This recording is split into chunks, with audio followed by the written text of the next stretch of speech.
Thank you. I'm Richard Taylor, a resident of Cambridge. I'd like to address my comments to the Chair of the Civic Affairs Committee, though really what I want to do is just speak to councillors before you take a decision later on about your allowances. I'd like to urge you all to vote not to increase the amount of money that you personally take home.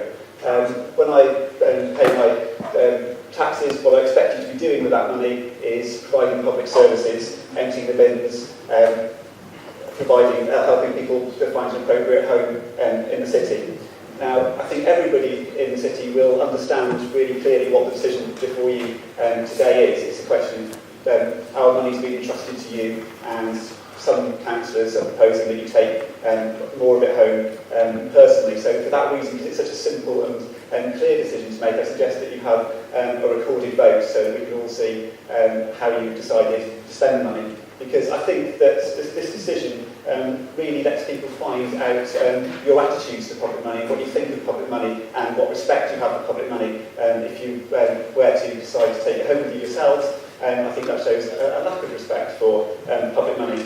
On transparency, I'd like you to be as open as you can be about all the money that you take home and your perks, including, for example, parking and IT equipment, which information on that isn't proactively published as your allowances and expenses are.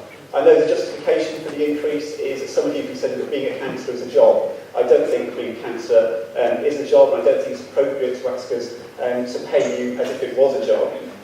I think that the thing you should be doing is you should be setting strategy, setting strategic direction for the council, scrutinising and taking decisions. You shouldn't be working in the council and asking for us to pay you as if you were working within the council. The last point I'd like to make is that we don't have the money for you to take home and spend personally. We are borrowing to support public spending in this country at the moment. The council gets grants from central government. There is no money for you to be taking home. We have to borrow. If you decide today to award yourselves more money, we have to borrow to provide you with that money. I think that's another reason it's completely inappropriate for you to increase your allowances. Is there a question? No, it's just a statement. If there's not a question, there can't be an answer. I'm happy with that. That's a statement. We now turn to agenda item 4C, the recommendation of the Civic Affairs Committee, review of members' allowances. The recommendations are on page 132 and 133 of the agenda. Is there any debate? I thought I was doing too well. Councillor Kentel. Thank you, Mr. Mayor. The issue of members' allowances is something which we periodically, as an authority, look at. The context of this amendment, Mr. Mayor, in relation to a discussion that happened at Civic Affairs and the independent experts' report around members' allowances, is that one has to remember we as an authority, as a council, chose not to change the members' allowances post the financial crisis. And we did that in part, Mr. Mayor, and I think, to be fair, it was the unity of the whole chamber in terms of that approach, because we recognised at that point that our employees were also taking pain, material pain, and as we've seen over the last 7 or so years, the public sector workers have bear the brunt of the austerity measures that were put in place. So we now come to this point where we're reviewing members' allowances again. And as I mentioned in Civic Affairs, we have this conundrum. We have this conundrum in a sense that people we want to be councillors, to be representatives of our community, be them regardless of age, regardless of sex, regardless of background, or wealth, it's a very important point, need to basically be able to think that they can be elected as councillors and are able to perform that role without compromising the requirement to actually go and earn a living. And actually what I see in this authority over the last 10 or so years that I've been a councillor is actually there's a narrowing of that profile. It's a narrowing to people who tend to be retired, have more time, have a pension and so forth, and have the flexibility to be able to perform the role of councillor. And whilst those people are very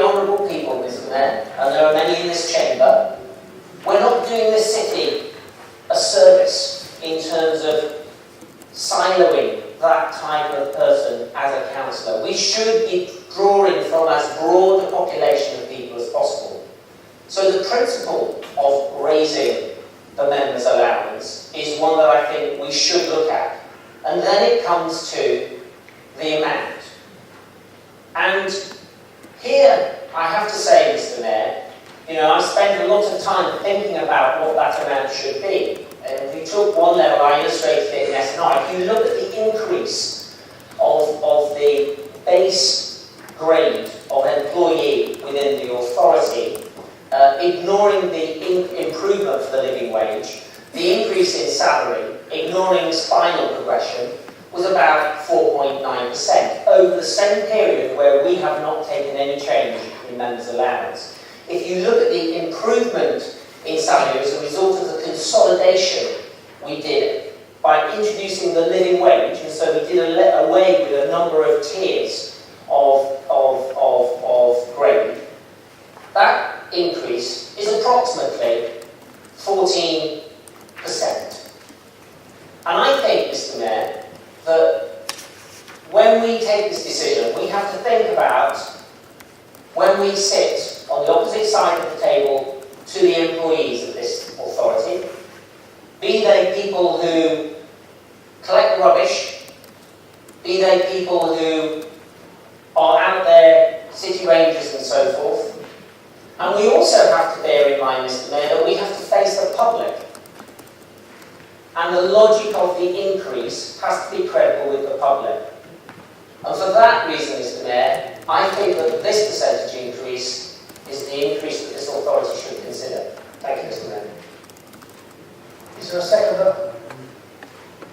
You wish to speak now? Councillor Kenmore.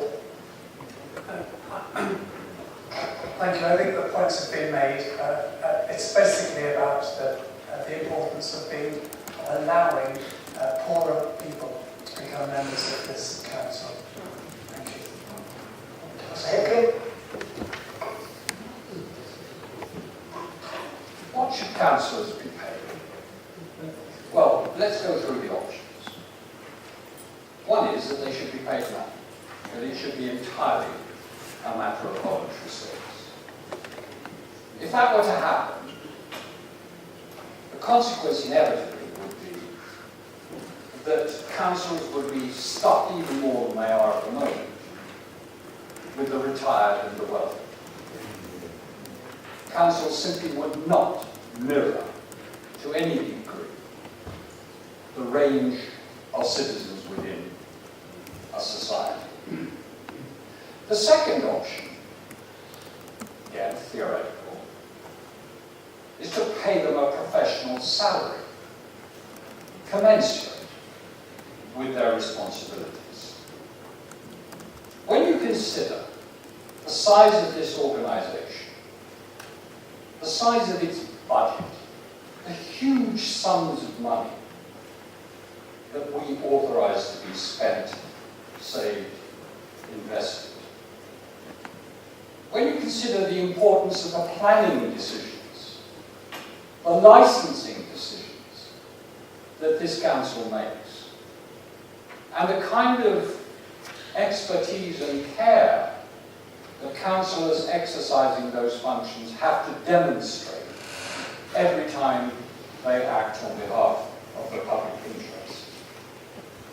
I hope Councillor Herbert will not be embarrassed if I mention not him personally, but as a leader of this council.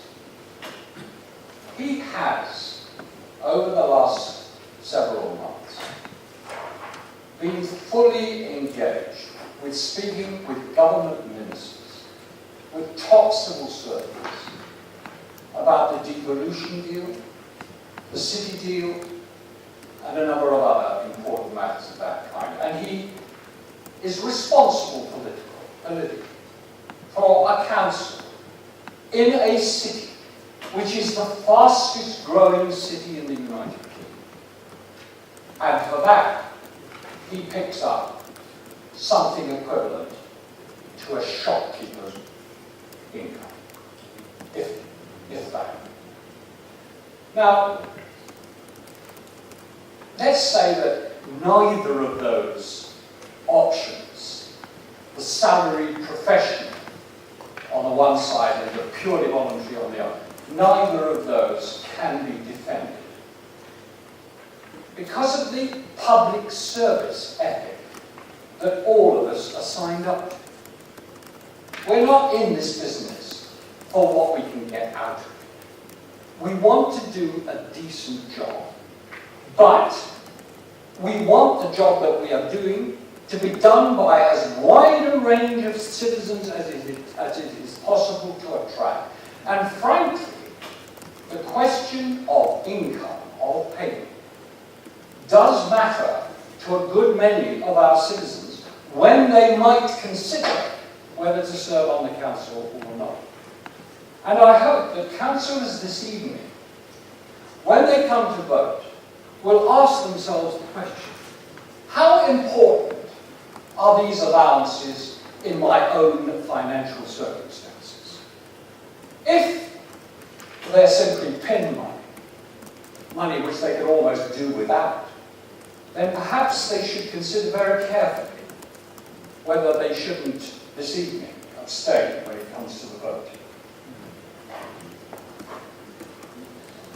Councillor Ryan? Very briefly, the reason I want to support this is because over the years we've had independent panels give us guidance on what we should accept. I think it's ridiculous to keep having these panels coming, independent panels, then we ignore them. So I think we should go along with what the panel advises to do. Any further debate? Councillor Scott? Just a quick thing. So I think one thing that hasn't been said is money is a medium of exchange, and if we all agree that an allowance needs to be paid to councillors to do this work, then we have to accept that that figure needs to change with time because of inflation. Obviously inflation is very low at the moment, but there still is inflation. And so I'm saying it's more for the public really, because it's being filled, rather than councillors in the committee, because I know that they all understand this, but the fact is that it is a sensitive subject. We're talking about our own allowances. However, in order to think about future councillors when we all back in the job, and then be councillors, we need to put in place a system that will recompense them for the time and effort and inconvenience and such like of doing this work. And, obviously it's very enjoyable as well, but it does involve a lot of time out of the family and so on to do it all.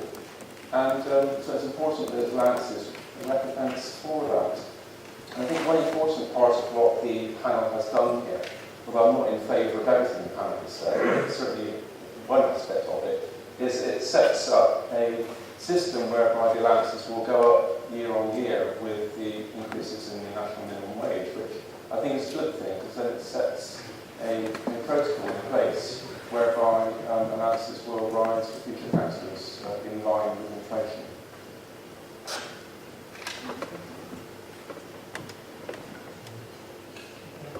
Councillor Robertson first. Councillor Herbert, and I'm still holding you, Councillor Dick. I think firstly we must thank the independent panel for their work. They've spent a lot of time digging into the facts and finding out what they could from us and from other sources. And what they've come up with is an interesting report. It's worth reading in more detail. There's a section in the beginning that says Cambridge is a dynamic and rapidly growing city with a national and international reputation to uphold. It forms a vital part of the nation's economy. Well, that's not just hyperbole. I believe that is a genuine fact that we do have a place in the east of England and in the whole of the country, which we need to uphold. And to do that, we do need to have able councillors who are helping council officers make decisions. I think that it's useful. I think we have unanimity really on the fact that something has to be done. But it's just the figure that's a dispute. I think that's what it comes down to. I think if there are 53 councils in East England, and it will come as no surprise to you to learn that we are bottom of the league of 53. We are 53rd in our list of allowances we pay to our councillors. The proposal is that the allowance should go up to 4,300 a year from the base of 3,199, and the Liberal Democrats have suggested that it should only go up to 3,647. I really don't think you can justify that. I mean, we've been given, in the context of the East of England councils, if we did do that, we would still be physically at the bottom out of 53 councils. And the complexity and the importance of the decisions we're making in Cambridge do have a higher level of importance than many of these other councils. If you look at the level of investment that we've got in Cambridge, our level of investment in property is far higher than we've got any of the other district councils. Our volume of work we get through each year is relatively high. It doesn't possibly compare with some of the unitary authorities, but they're relatively and the councils as well. So I think we have to reflect on the fact that we do need to pay a reasonable amount. Again, I'll quote from the independent panel's report. Being a city council is a voluntary activity for which an allowance is paid in order to ensure that diversity is encouraged and no one is debarred from taking active part in the democratic process. Well, I think they've come up with a figure which they justify to themselves and they want us to accept. I think we should accept that. We're coming from a very low base. We've always had a low base. It's not just the last review that it was low. It was low to start with. I think we have to be realistic and compare ourselves with the other councils in the area, in the region, and in other councils with similar authorities around the country, Oxford in particular, and recognise that we should be paying a reasonable amount of money for people to be able to take their part in our democratic process and be able and active councillors of the city council. So I would urge you to reject the amendment and to approve the original proposal. Councillor. I've got Councillor Herbert still showing to speak. No,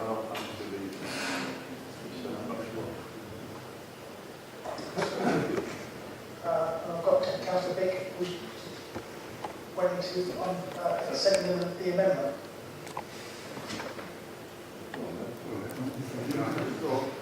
What's going on? Councillor Bick.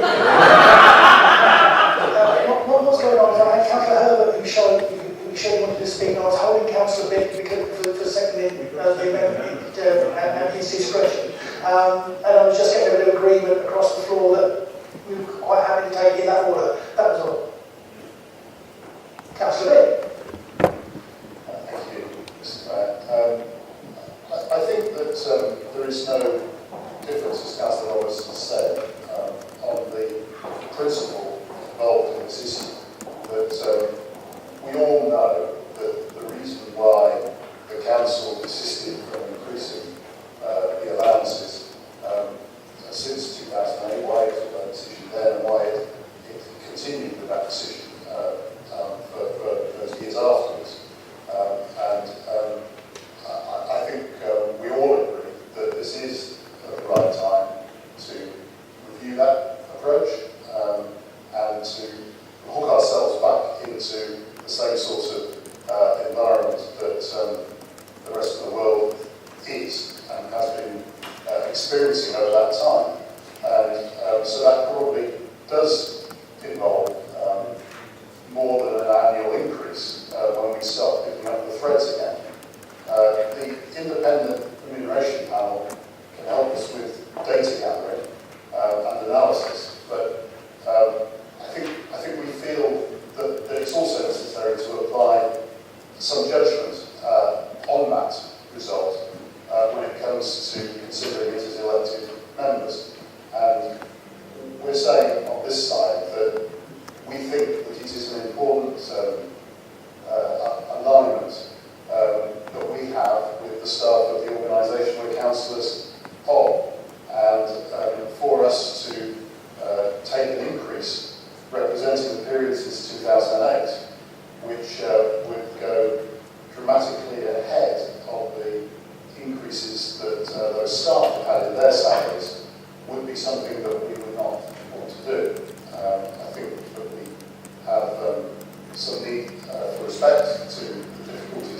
staff have gone through over this period, and the fact that, that there have been minimal increases in public sector pay, and as councillors we are part of that public sector.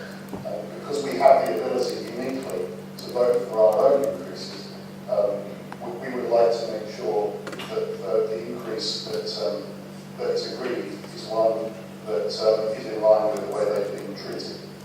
There are very few walks of life in which, in fact, people have the chance to experience periods of no increase and then have a sudden catching up, which is what we're talking about now. But I think we think that's justified, and I think it's simply a difference in judgment about what could or should be justified, and hence the amendment that we have proposed, which is, after all, by many people's standards, a very significant percentage increase all the same. Councillor So I just wanted to hear the context of the different number, because I contend that the opportunity was at Civic Affairs, as well as here. I mean, we're perfectly happy to debate issues here. I've been a councillor for 12 years. I'm better off than other people, but I know a lot of people have to think about it. And I do know people that have not stood for this council. And they are not people like me. They're people that could not afford, because everybody in this council chamber in different ways has to make compromises with their employer. Most employers do not give unpaid leave. Sorry, they don't give paid leave. A number of employers don't give unpaid leave either. So I'm not here to argue for myself. I asked for the document to be shared, which is the summary of the 52 councils.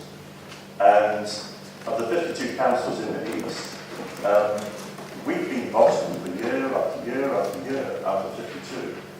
And so this isn't a comparison council did in 2008, it's a longer comparison. I've been a councillor since 2004. There's been one change in 12 years. So I don't take it seriously. We are voting on something that affects us ourselves, but I think we're actually, I don't know how I'll be a councillor, but I'm more thinking about the councillors that are coming. I'm not thinking specifically there. And after this, I did a recalculation, and my friend, Councillor Robertson, is normally spot on, and I probably gave him this figure because I didn't look at the table right, but we moved from 52nd to 42nd. And that is not moving up way out. And if you actually look at what councils judge to be fair, other councils right across the region judge it to be different. We have also, on this side, decided that to accept the recommendation of the panel that we should forego vice chair allowances. So there are a number of people sitting on this side that won't be really any better off. And that doesn't apply to your side partly because we just happen to believe in taking the vice chairs of committees. So it's not an easy decision, but the panel has come up with a rationale. And the panel has also, if you look at other councils, there are, I think, 10 or 15 wise councils around the region that have got a low base index whereby they just stay indexing. So this is a low base index from here on.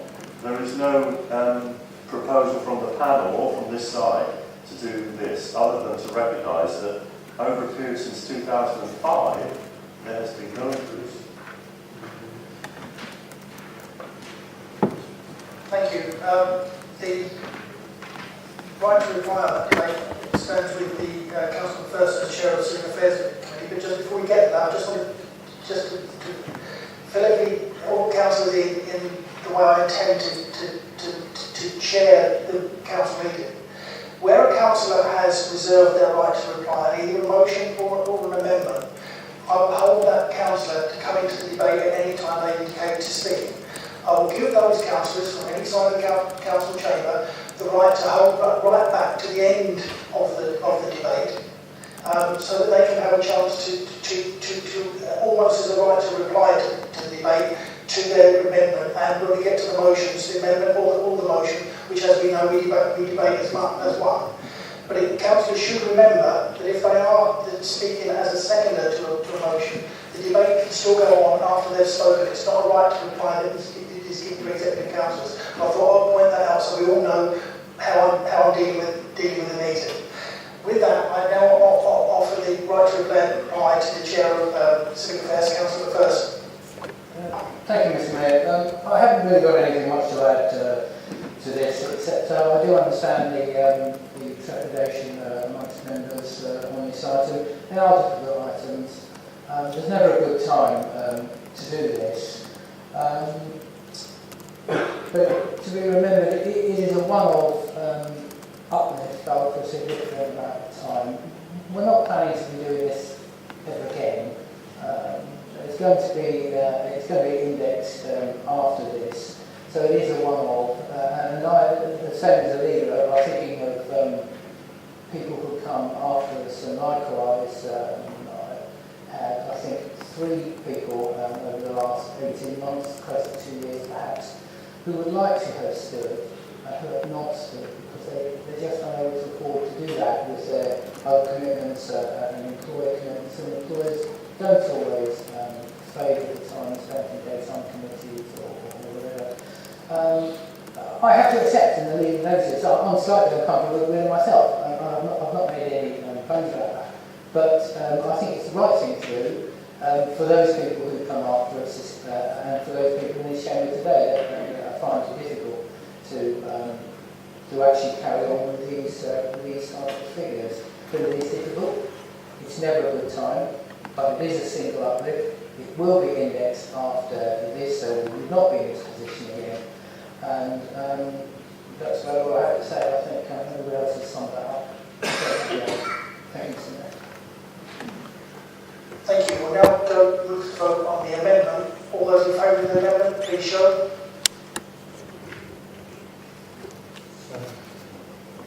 Thank you. 12. And those against? 27. And now we vote on the recommendation. All those in favour, please show. 27. And those against?